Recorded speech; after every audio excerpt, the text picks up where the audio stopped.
Afternoon. So it is noon. I'm going to go ahead and call this meeting to order.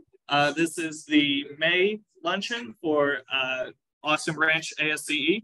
Thank you everyone for joining us. We have a big crowd today, so everyone please continue making your way through the food line. We're going to do announcements while y'all are grabbing food and getting settled. We do also have a pretty big group today and a pretty good amount of announcements. So we're going to try to go through these pretty quickly here. So in just a minute, if you are making an announcement this afternoon, please come up, hang out up front, be ready to go. We got a lot to get through and we want to leave plenty of time for our presentation today. So real quick introduction. Thank you for being here. I'm Paul Hahn, president for this year. And good news, we are preparing our board for next year. So we have a recommended slate of officers for next year. Fiscal year starts in October for us. So these are recommendations. In June, we're going to ask the members of the branch to vote to approve either these folks up here, or there is definitely still time to nominate yourself, a colleague, a friend. We can absolutely have contested elections. We don't frequently, but we're certainly able to. So take a look at our list of officers. We'll be sending this out in the newsletter, in the e-blast over the coming month. And then at the June luncheon, which is going to be our last before our summer break, we will ask everybody to vote to approve these folks. So let us know if you want to add anyone to the list. And that is pretty much it for me today. Kat, you ready for announcements? Anybody else who is making an announcement today, please head this way now. So you're ready to go and we can get it turned over to our speaker. Okay. Thank you. All right, sorry, Glenn is just grabbing food and we have him first. Here you go, Glenn.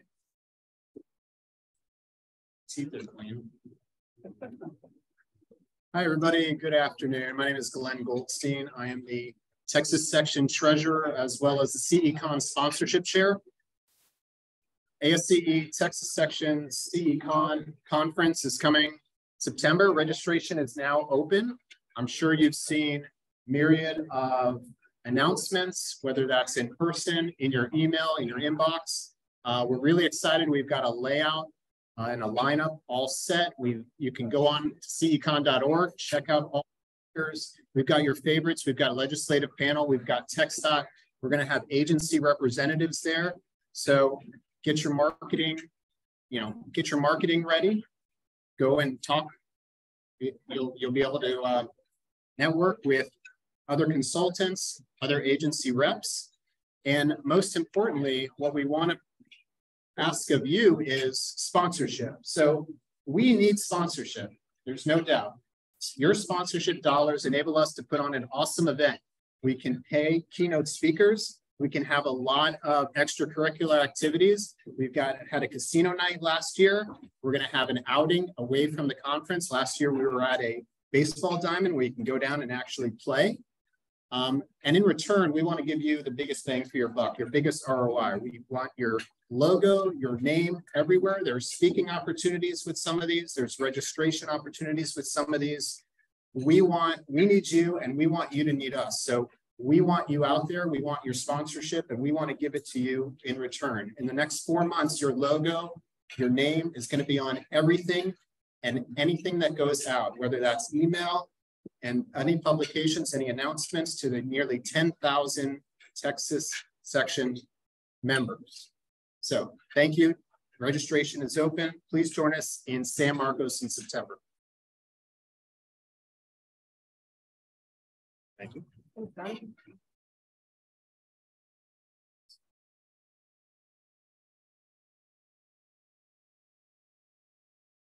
All right, next up we have SEI, and I will give them today. So SEI is our Structural Engineering Institute, and their mission is to advance and serve structural engineering. And SCI does a couple of events through the years, including tours of places like the Austin FC Stadium. And their last professional meeting of the year is coming up on May 25th. They also intend to bring back their structural engineering talks, which are like TED Talks for structural engineers. They get to interesting topics that aren't typically explored when you go for your normal PDHs. These are typically called the Algo draft files, and they plan on bringing those back this summer. All right, next up, we have Griselda.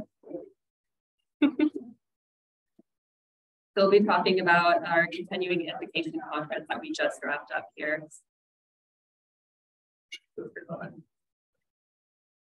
Howdy. So we just wanted to give thanks to everyone that attended this year's conference. We were able to raise a little over $4,000. And again, those monies will be going straight to our scholarships and our general fund for the societies. We do have a survey out that we want to ask y'all for some feedback, and that includes like topic recommendations for next year, speaker recommendations, lab tours, anything about the grabs. And yeah, thank you for attending, and we look forward to seeing you all next year.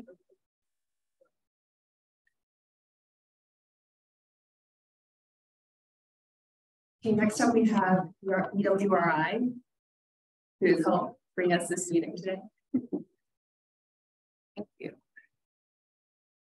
Hi, everyone. So my name is Kayla Swedeen, and I'm serving as the EWRI president this year. And I'm here with Ellie Henson, our communications chair. So yeah, we just want to take this opportunity to let y'all know what we have going on. So first on our agenda is we're excited to announce that our registration for our continuing education workshop is now open on our website. For those of you that are interested in attending, our theme this year is the future of water security in the heart of Texas. So we'll be covering all topics related to water conservation, and we already have a great speaker lineup. So we'll have folks presenting from Austin Water, Texas Water Development Board, City of Buda, and City of Austin Watershed Protection. And so some of those topics are going to include some of Austin Water's new water reuse policies and how they're actively implementing that on some of their facility properties. And then we'll also have our opening address from Jorge Morales, the Watershed Protection Department director. So he's going to be giving updates on the city's watershed strategic plan as well. And then we're also going to have some ASR discussions. So Texas Water Development Board is going to be speaking to us about their ASR suitability index study that they did for all the aquifers across Texas. So TWDB is going to be sharing about that, as well as the new updates to their data hub. And then we'll also have folks from the City of Austin Watershed Protection presenting on their stream bank stabilization and the direction for that program with the city as well. So if you're interested, feel free to go to our website and register. We're also looking for company sponsors as well. And if you are interested in that, please shoot me an email at kswedeen@omegaengineers.com. So we'll be looking for corporate sponsors in the next couple of weeks and continue to develop our workshop. And yeah, I wanted to point out some of the perks for that company sponsorship. So we'll be including company logos on all of our marketing materials, which includes our website, our social LinkedIn, and as well as shooting out our mass emails to our subscriber list as well. So if any of y'all are interested and want to punt this over to your firm, we would be thrilled to have you. Our next update, we wanted to kind of get y'all up to date on our community outreach that we're doing. So this spring, we recently partnered with the UT professionalism class with Dr. Bob Gilbert over there. And EWI essentially acted as the client representative for these AISD schools that are actively wanting to implement green infrastructure, rain gardens, rain barrel systems on their campuses. So we essentially provided our technical guidance and attended some of the project coordination meetings. And so we're thrilled to just keep continuing on this effort, and will potentially be helping out with some of these rain garden builds in the future with these schools as well. So if anyone's looking to get more involved with this partnership with UT, if you're interested in rain gardens, you can shoot Jay Gavino at half.com. You can shoot him an email. He's our community outreach chair. Ellie? Yeah. Okay, and two more quick things from EWI that we will be done. First of all, we have an upcoming tour that our community outreach coordinator put on. It was supposed to be last weekend, but it got rained out. So you have another chance to go to it. It is at the Balcones Canyonlands Preserve, the JJ&T tract. So this sounds like a super cool preserve. I haven't been, but they have a lot of different sustainable mitigation, water quality strategies that they've been implementing, and we're going to get to tour them. I'm really excited about the Zuni Bowl. The name sounds cool, but it also is an erosion head cutting mitigation tool. So it's a free tour. You get to come out and see all of these mitigation strategies. And I think there's free snacks too. So it's on June 10th. If you're interested, you can email Parker. His email's on the board. If you miss it, yeah, take a picture of it, or you can come find Kayla and I, and we will get you hooked up. The next thing is our 2023 EWI scholarships. We are currently reviewing these scholarships. We award up to $6,000 to high school and college students. And yeah, so we're currently reviewing, like I said, and we plan to select them by May 26th. I'm sure we'll announce that. Thank you to all that applied, and thank you if you spread the word. That was super helpful. And we're excited to announce our winners. Lastly, if I am the communications chair, like Kayla said, if you want to be added to our email list, please come grab me after this and just give me your name and email. It's as simple as that, and you'll get all these updates in your inbox. Thanks, guys. All right, speaking of scholarships, we have a couple of scholarship recipients here today. So next up we have Wyman. Hello everyone, I'm Catherine Smith. I'm the current president for YMF. And so we just wanted to run over kind of our end of the year events. We are planning on doing our creek cleanup the beginning of June. So please look out in your inbox for more information about that. And then also, yes, we had a scholarship as well. We had 43 for high school seniors who are planning to continue education in a STEM major. So our first recipient is Kristen. She is going to UT Austin and is planning to study civil engineering. So that's very exciting. Our next one is Roman. He is going to Liberty Hill High School, and he is also going to UT Austin and study biology. And our last recipient is Patricio. He is currently in Weiss High School, and he will be attending Berlin to study computer engineering. So we had a lot of applicants, and shout out to our scholarship committee who reviewed all of them. So, thanks. Great. Last up, we have our Austin ASCE scholarship recipient. Thank you. Hi everyone, I'm Reed Johnson, and chair of the ASCE Scholarship Committee. And like young members, we also have a scholarship every year for college students at University of Texas at Austin and Texas State. Requirements must be a sophomore, junior, or senior and be involved in ASCE. So with that, I can introduce one of our winners, JB. Come on down.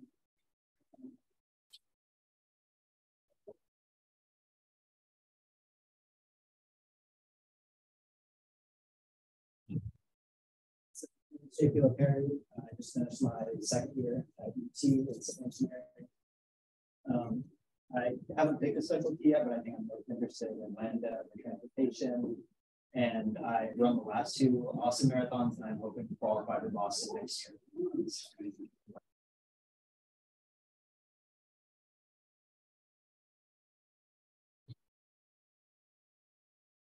You have some promising young people in the audience still looking to hire, it sounds like. Okay, so right before we wrap up announcements, I want to point y'all to the QR code on the back of your handouts. You can find links to a lot of the things we talked about today, including the ASCE website. All you have to do is scan it with your phone camera, and it'll take you right to our link tree with all those links. And you can also follow us on social media. Okay, next up, I would like to introduce our meeting sponsor with Garber. Thank you, Kat. Can everybody hear me okay? Yeah. All right. All right. Well, first of all, I want to say thank you for allowing us the opportunity to sponsor the lunch here in the Austin branch. Really appreciate that. My name is Stephen Johnson, and I manage our Central Texas transportation team here at Garber. We've got a few more slides than some of the others, but I promise we'll move through it so Kat can get to introducing Kevin. Well, that didn't show up as well as one would think. So right now we are in 17 states, 47 offices, and we are over 1,200 employees. Put that in context, when I joined Garber back in 2017, we were at about 450 employees. So we've seen a lot of exponential growth, expanding into some new markets. As you can see, some of the things we do on here, I'll buzz through those pretty quickly and kind of give you an idea what some of those are. But our big three are aviation, transportation, and water wastewater design, both on the infrastructure from the pipelines and treatment plants. So taking a look at some of those aviation areas, it's runways, it's hangars, it's all the facilities to support those areas. Construction survey, we have a good sized CE&I group doing work for TxDOT, various municipalities, and of course, all of our other business lines. On the transportation side, you can see one of our signature projects in Little Rock, but we really do just about everything under the sun. Everything from for the municipal clients, DOTs, you can see a list of some of those services. And then the water, as I mentioned, large pipelines, distributions, and treatment. And really our secret to that is that we really prioritize our people. We invest in our people. We have a very entrepreneurial attitude. If you've got a good idea, it doesn't matter if you're an intern or the CEO, we want to hear it. And as a result, you can see we've been voted for the past 7 years and counting as one of Group's top firms to work for. Pay no attention to 2020. We lost to a firm in Hawaii, and I don't think that should count. Some of our initiatives on how we promote our people, you can kind of see here. We've got a list of them. What does that all mean? Again, kind of similarly, I'll buzz through some of those. We really encourage our employees to put their money and their time where their passion is at. And Garber matches that both financially and from a support standpoint, and collaborating and bringing other people and exponentially making our endeavors better. Garber launch. Everybody's had an internship that they didn't like, or knows somebody that has an internship they didn't like, or has had one where they're making coffee, making copies. That's not what we do. We're very inclusive in terms of bringing everybody to the table from every one of our footprints. We hold a big event up in our Frisco area and get all of our interns together and give them a chance to interact with our leadership. Our award-winning wellness program, I can get that out. Not your typical, check the box, give some discounted insurance. Again, putting our money into our people and our time really gives folks a chance to come together, do some competitions, and whatever your best version of yourself is, we want to help you achieve that. So in a nutshell, that's Garber. We've got several folks here wearing some of our merch, and if you have any questions, feel free to grab me afterwards.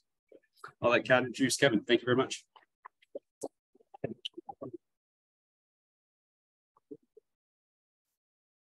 Okay, up next, I would like to introduce Kevin Smith. Kevin reviews highway projects proposed within the Edwards Aquifer geological zones. In this function, he previews and approves proposed engineering and best management practices for preserving water quality of the aquifer and preventing degradation. As senior engineer, he is part of the Edwards Aquifer Protection Program in the Austin region, a dedicated team of engineers, geoscientists, and environmental staff. Prior to Austin, Kevin was the air section manager in the El Paso region for 7 years and chief of permitting in the city of St. Louis for 5.5 years. One of Kevin's favorite Edwards places to visit is Landa Park in New Braunfels, to rejoice in spring-fed headwaters of the Kamal River with its many springs and visitors, including the endangered fountain darter. Welcome, Kevin.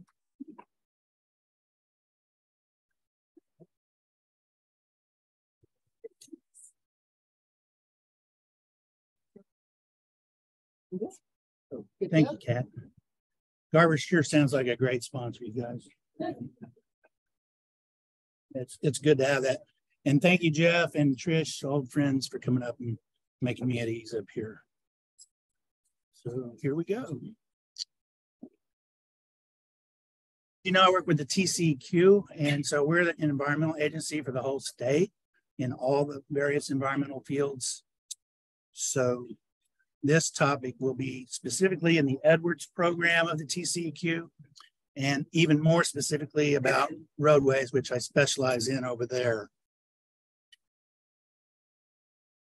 Just like this slide says. So I have this special role over there. It's called the liaison to TxDOT for Edwards projects. I've been in that role for 15 years, 18 years in environmental engineering. I'm essentially an environmental engineer, not a civil engineer, but I review civil engineering plans every day. So I'm familiar with how they function, in other words. I also used to be a manager, as Kate said, sorry.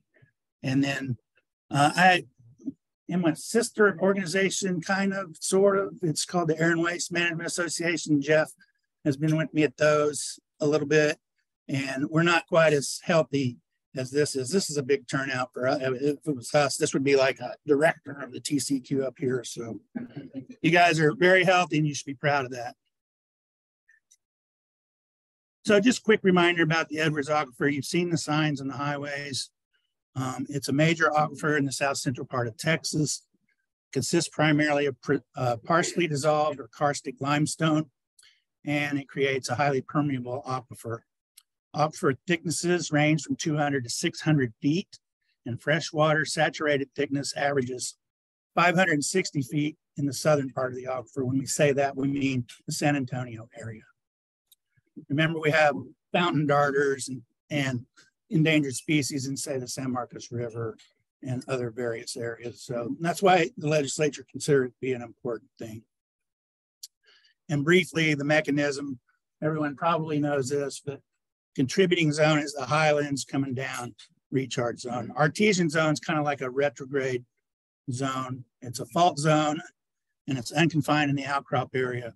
Consists of highly permeable carbonate rocks where water flows through faults, fractures, joints, and conduits.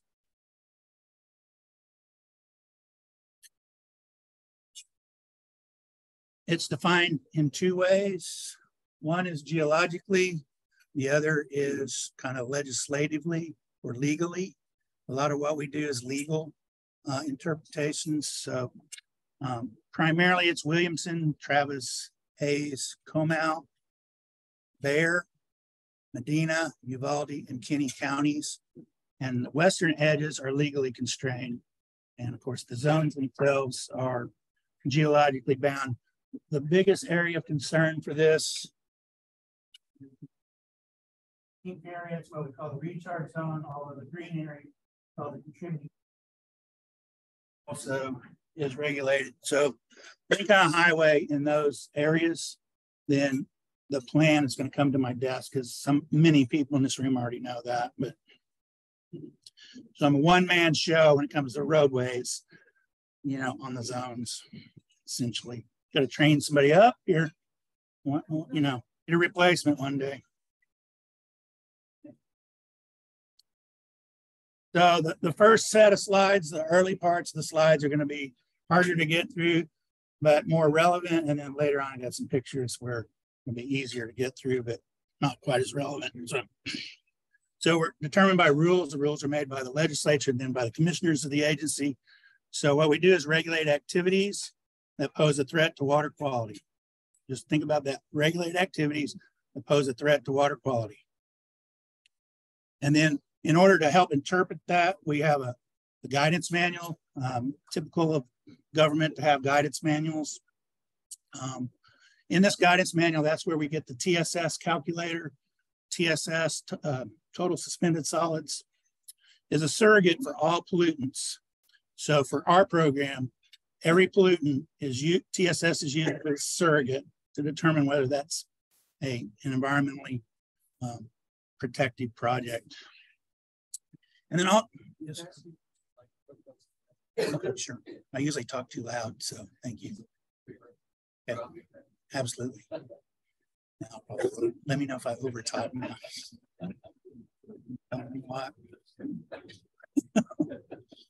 It has the best management practices that could be implemented and maintained. And we call those the temporary BMPs and the permanent BMPs. The temporary BMPs, if you think of your typical stormwater plan, that's those. But we also have permanent treatment. In other words, after the road is built, then we're really not concerned about the road as much as we are the after effects of the road and how the water is being captured and controlled afterwards.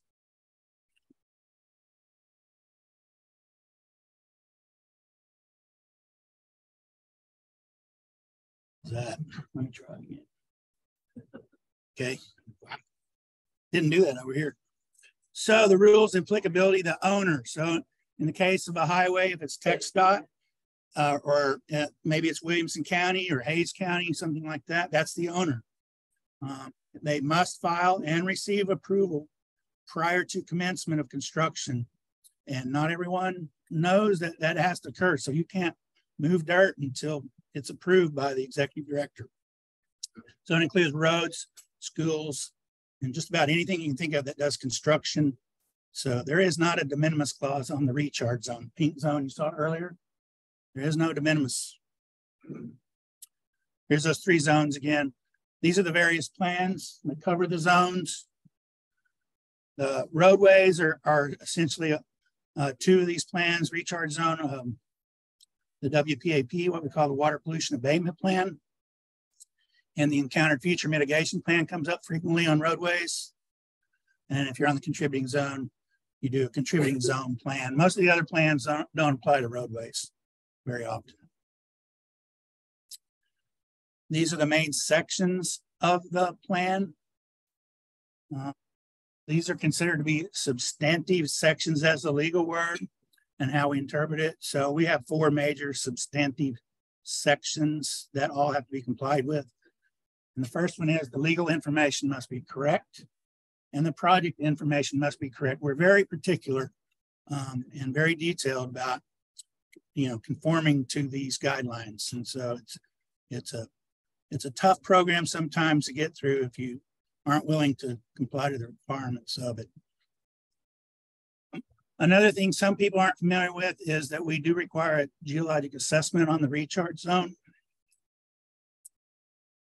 And that's done by a professional geologic firm or a PG. So we have PEs and PGs involved in our projects on the recharge zone. And we talked about temporary and permanent already.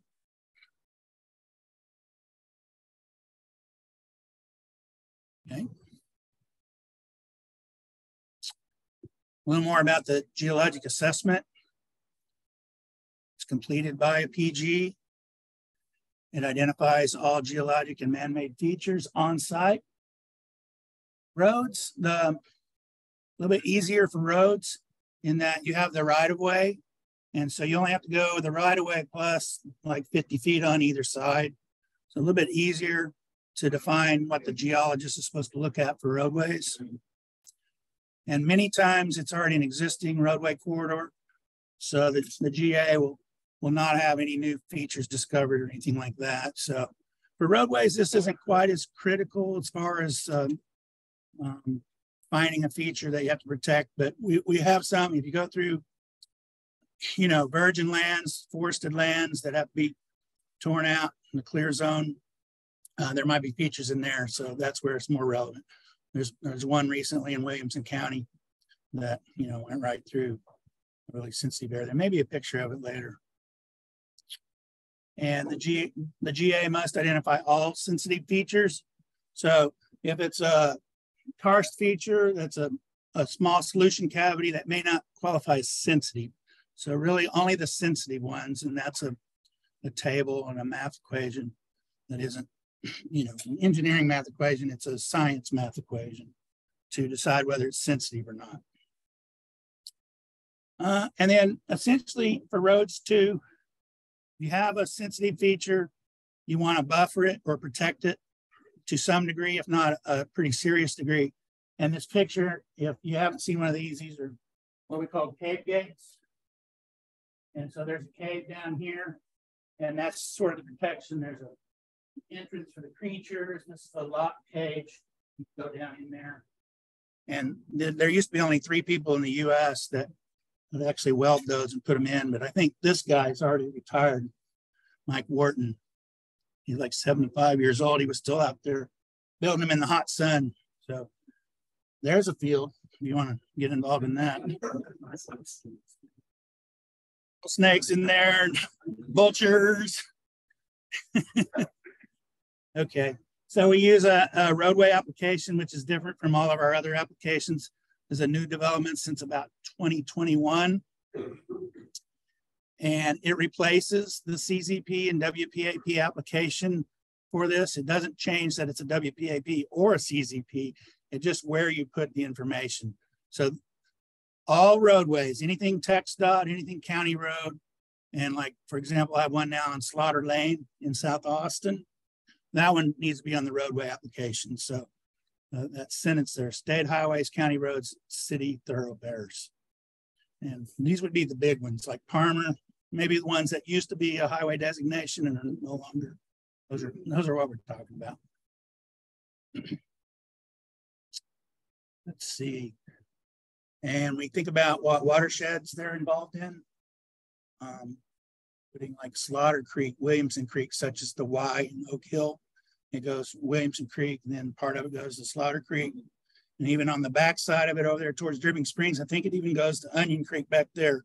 So some of these things can get pretty long. So each of the watersheds, we need to know about how you're going to build over it and what you're going to protect it. We need to know what's intersecting. So it's pretty much a comprehensive. So this is the hardest slide to get through. This should be probably about 10 slides, but it's 10 bullets. So once we get through this slide, it'll be like smooth sailing from there. Okay. So most of this you probably know. It's just part of your engineering plans already for civil engineering. It's just providing them to us, essentially filling out a form and say, did I provide that to them? Because really what we are is we're auditors of your design. We don't design anything. We audit what you designed. And then if it's not in compliance with our rules, then we tell you to go back and make it in compliance with our rules, including the submittal requirements and even be the legal requirements. It could be a technical issue. It could be all kinds of things. But anyway, these are the main things in your plan set that you need to include. Major structural and non-structural controls, self-explanatory. Bridge cross sections, or many times those are left out or had been left out, but since I've completed this new application with the roadways, they're being included now regularly. We need roadway plan and profiles and everything. A lot of this you've already done, so it's really not that hard. We need the outfalls. This can be overlooked. We need, where's your dirty water going? We call it dirty water. If it's on your road, it comes off, it's dirty. It has to be cleaned through a device. So where does your dirty water go? Especially if it's going to one of these sensitive streams that we have so many of, these ephemeral streams where the water just disappears into the earth and joins up with the water table and then comes out of the spring. Sidewalks and shared use paths is another thing to include. Make sure you include all of them, including plan and profile, all that kind of stuff. And then lesser, but still important. This one, the first one of these, it's either not scheduled or overlooked or forgotten about or a different owner. I don't know all the reasons, but those are 4 of the major ones. If you're going to build a road and you have to do a connector and it has a turn lane, but it's on somebody else's property, let's say, be sure to include that. Otherwise, you have to do another plan to get the turn lane approved, or don't include it and then have to do another plan. Either way is fine. But we have so many plans. We do approximately, I don't know, the program probably does about 300 a year right now, maybe 400. And it's pretty hectic. I do probably, say 1 a month a roadway, but some of the ones they're not all created equal. Like 183 up there is not equal. This is another point of contention, especially with our TxDOT friends. Offsite improvements and staging areas. Be sure we want to know about them. If you don't tell us about them, that's fine. But we're going to ask about them, and then you'll have to tell us about them. So it's just kind of a thing, right? I mean, we get it. You're just designing a roadway, but in order to get it, approved, which is what you want, we're going to have to ask you these questions. Demo plans. That's pretty standard for roadway guys and gals to include demo plans. Yes, utility relocations, because you might be relocating a sewer line. If you are, that's an SCS issue with us. So we're going to ask you about the SCS issue. Did you file a plan for that? Or is somebody else going to file a plan for that? Excuse me. Approved areas. Any questions on this big hefty slide here? I know I went, but this is really the nuts and bolts of kind of what you need to do for me to audit your stuff and say, this is approvable. All right. There's more. I thought I almost had you right. This one almost nobody knows about, except for the ones that have heard me on the phone go, you didn't include this. Okay. Everyone thinks what we mean by spill plan is the SPCC, I think it's called, or during construction. Yes, if I have a spill, I spill, my tank breaks or I spill a can of oil. How do I report that to TCEQ? They think that's what we mean by permanent spill measures, and that's not true. It's a special part of the rule for roads and for pipelines, of which we don't do pipeline plans. The rules for roads and pipelines that you have to include the permanent spill measures you're taking. They don't have to necessarily be a device, but many of our devices have a hazmat trap in them, like a valve, something that can be closed if you had a spill. But if you don't have a mechanical device, then you can, but certainly you have to include a plan to deal with what happens. You built the road and the truck overturns. It's all idealized, but truck overturns, contents come out and they go down. They start going down to the creek area. What is your plan to deal with that? Has to be included. Stop there on that one. It really is helpful when you use the colors of the hatches. Many of the firms understand this, but not all. If you use colors, say we're not going to disturb this area, and we put that in green, and we're going to disturb this area in this phase, they might hatch it. Those are really helpful to be, to be an auditor, to know, yeah, this person knows exactly what we're looking for. Again, stream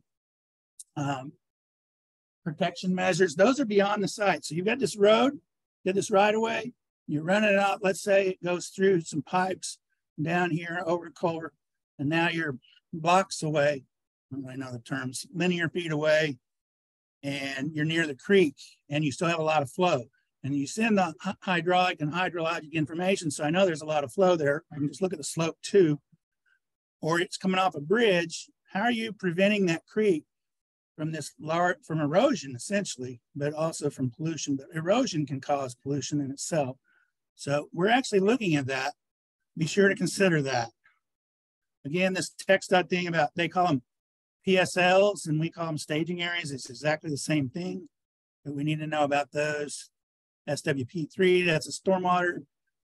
EPIC, actually I think it's environmental species. Is that what the EPIC sheet is? I'm actually not familiar with what it's for, but I like seeing it because it means that you've looked at that part, and every once in a while there's information in there that I go, hey, you said it here, but you didn't say it there.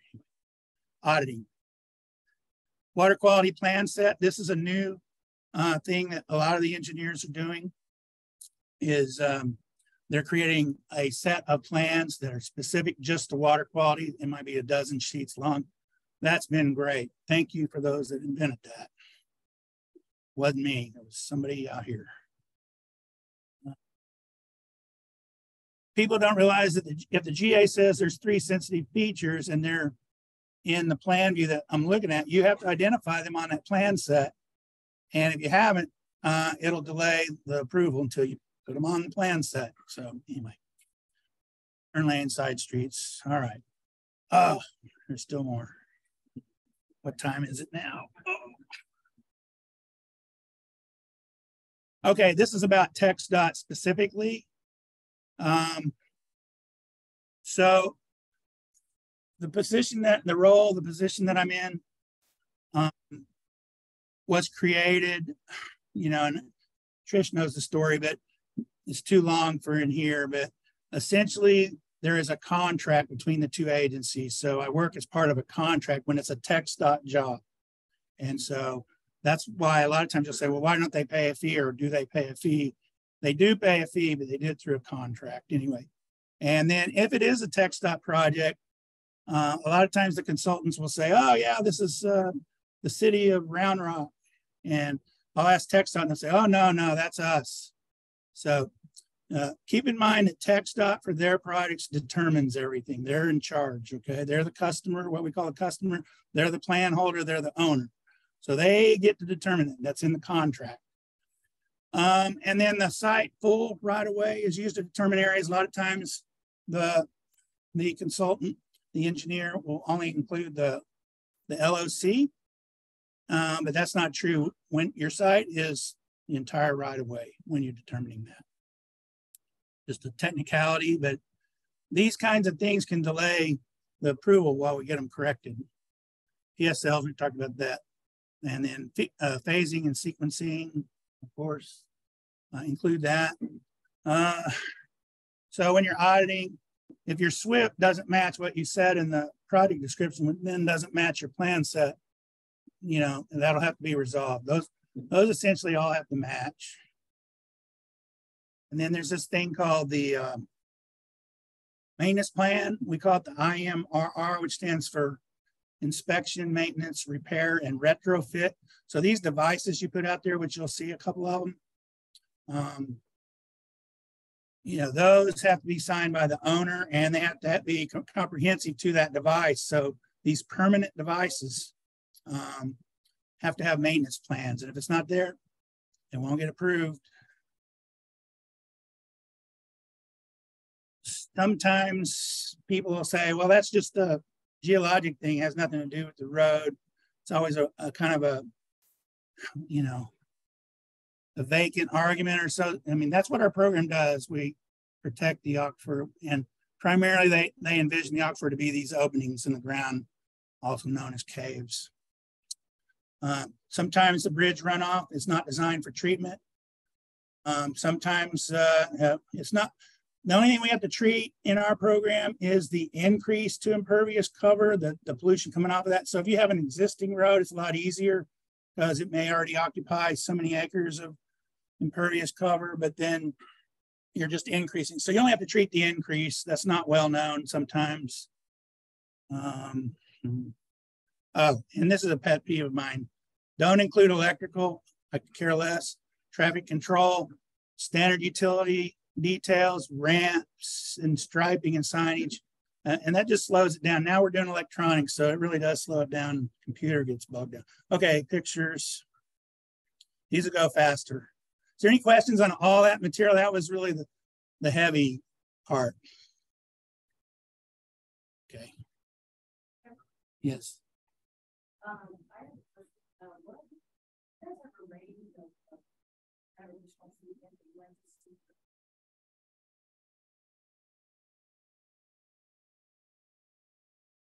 Well, we only, what additional TSS would we like to see? Maximum is great, but sometimes people will shave, and this used to happen in the air pollution world too, they'll shave it down to the last TSS and their model shows and their calculation. They only have like 3 pounds of room. That's really not a good idea, because then if it goes -5 in our review, now you're -2. So you really only have to meet an 80% removal standard for the TSS. For us, right? We don't have impervious cover limits. My question was, does have an additional treatment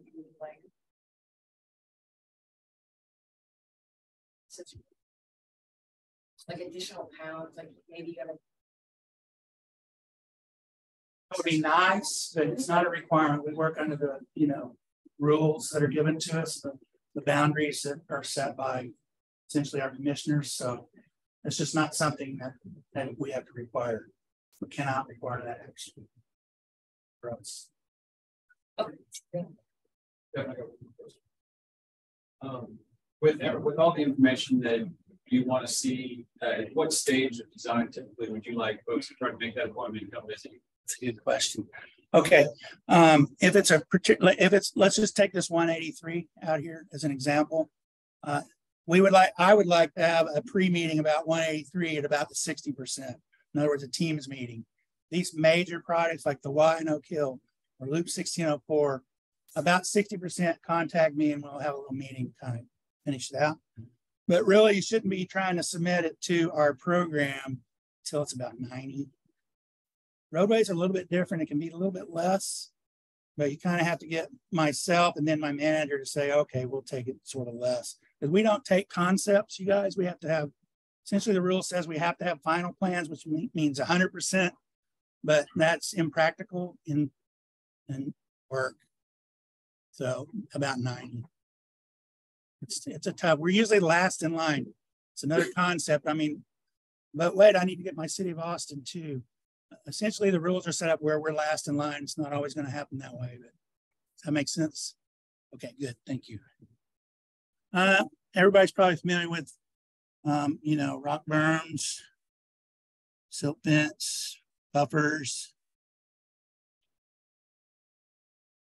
These are the original BMPs because roadways were some of the original regulated. So a grassy swale can remove 70% of TSS and then 50 or greater of other pollutants.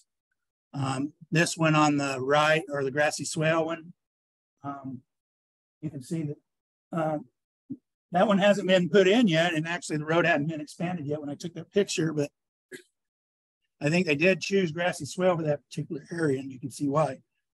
And I believe that's, I better not. That might be Williamson Creek, not Barton Creek. And then you can use check dams in the swales too to help with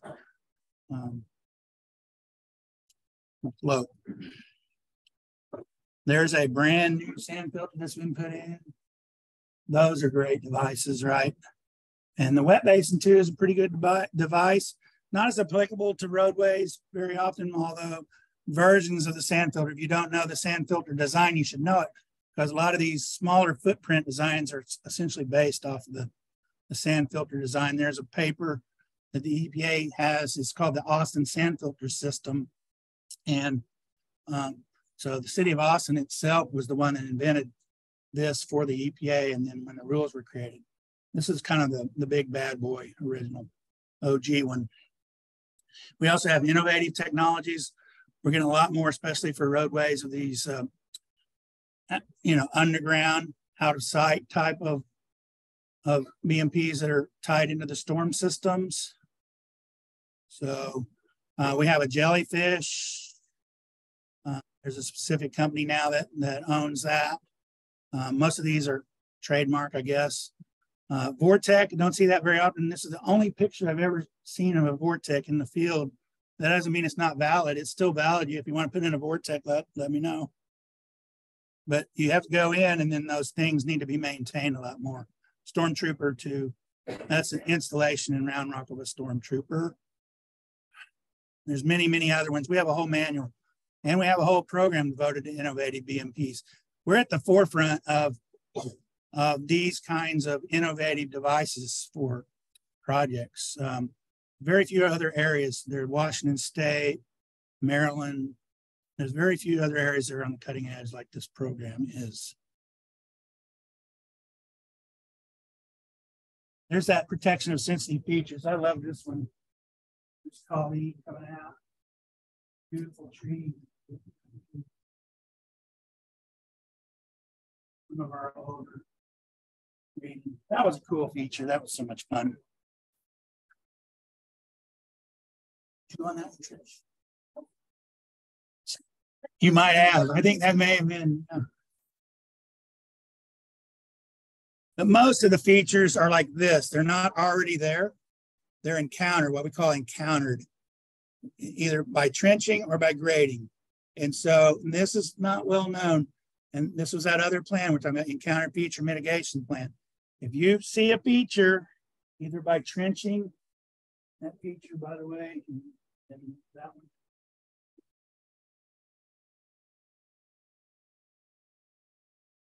This one was graded, and then you can kind of barely see the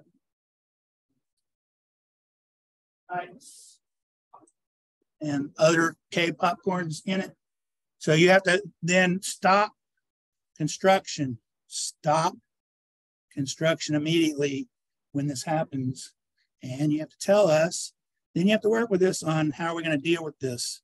If you continue and we figure it out, not good.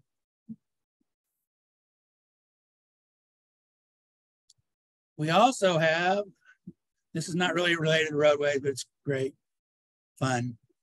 Protection of evolving, I called it, evolving sensitive features. And both of these evolved. Project's already been built. It's been a decade or more, and whammo, it does happen, even around here. This one, the one on the left is Southwest Austin. They're at the Arbor Trails, right out where the Mandolas is, right outside of there. All that water disappeared overnight. It's pretty wild. Then this one on the right was the famous one in Round Rock, Cambria Cave. That was about 5 years ago now, maybe. And you can see they're way down in. That thing is underneath houses there in Round Rock.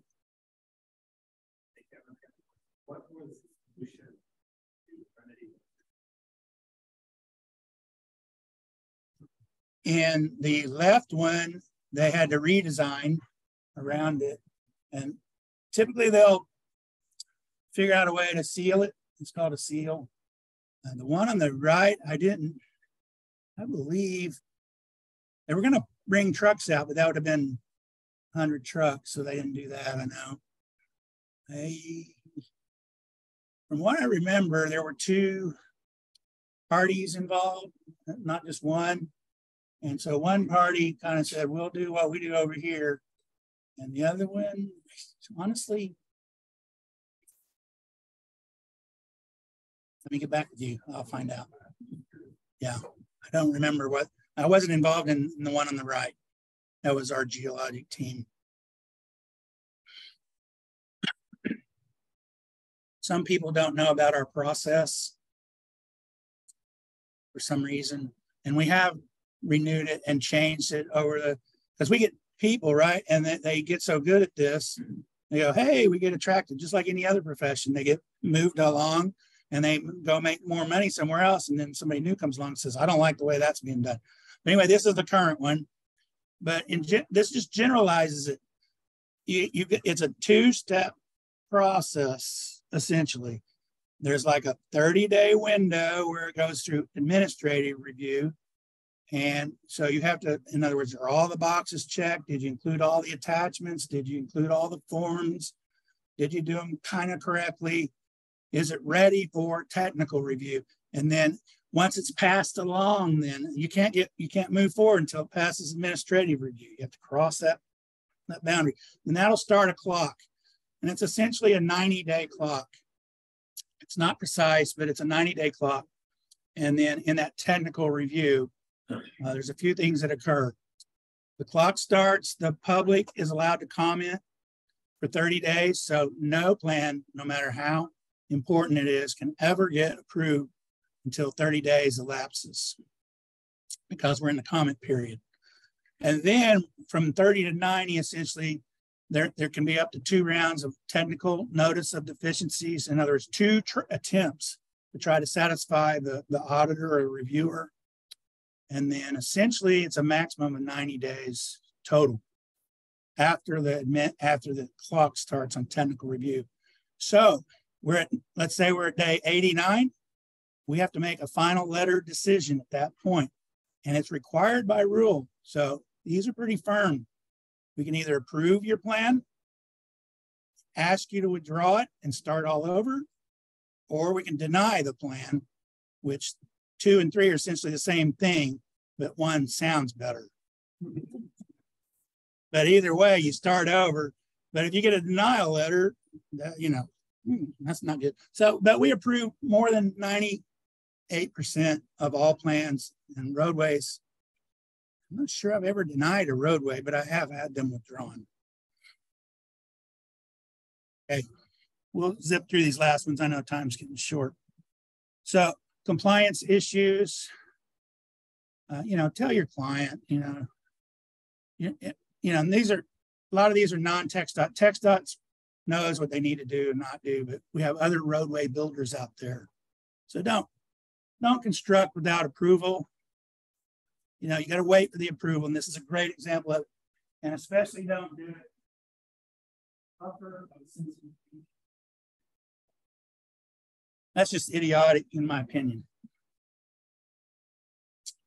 Did this person follow a plan, or is this what the plan said to do?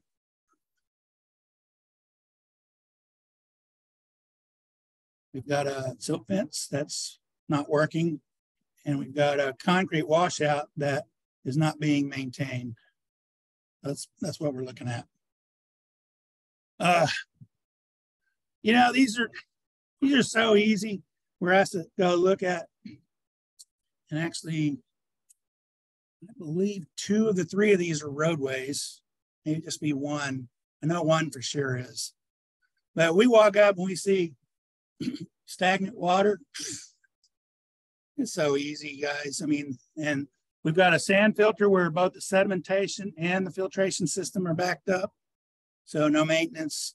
The red light comes on a batch detention and stays on, or a wet basin. The red light is obvious.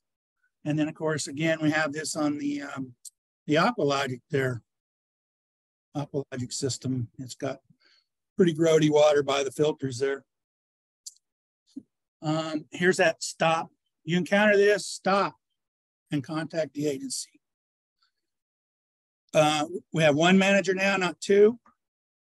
We're doing everything electronically now. The compliance isn't quite done by the auditors or the reviewers or the plan people as much anymore. We've farmed that out more often to the general water section, the region investigators. Most people don't realize that our applications are indeed posted online for the 30 days. So that's where, the public should comment. It's not well known. That part there is really not well known. And then kind of the GAs expire after 10 years. That comes up every once in a while. And then roadways are required to be on the roadway form. And that concludes my presentation. Thank you. If there's any questions, I'll still be here.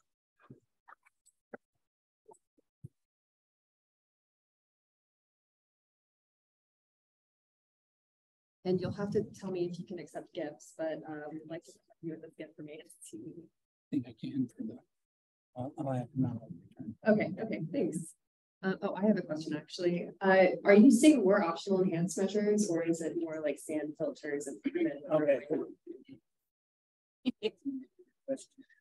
Okay, optional enhanced measures is a special area of our program, mostly in the contributing zone.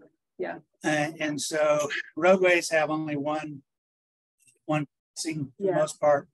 So it wouldn't be typical for a roadway to have optional enhanced measures. It's mostly has to do with the water supply itself. And so mostly neighborhoods would be involved in optional enhanced measures, which is essentially the optional enhanced measures is our agreement with the Fish and Wildlife Protect Endangered Species, but it only comes up in a very narrow area. So I would say no. Okay. Short answer. Do we have any other questions from the audience? We gotten a couple during the presentation. Okay, thank you, Kevin.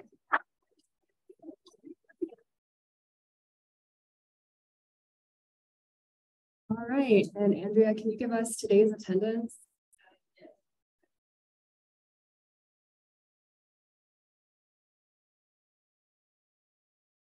Great, fantastic. All right, well, thank you everyone for joining us today. I ask that you join us for next month's meeting in June. That will be our last meeting before we break for the summer and come back in September, and we'll be voting on our new board members during that meeting. So thank you and have a great rest of your day.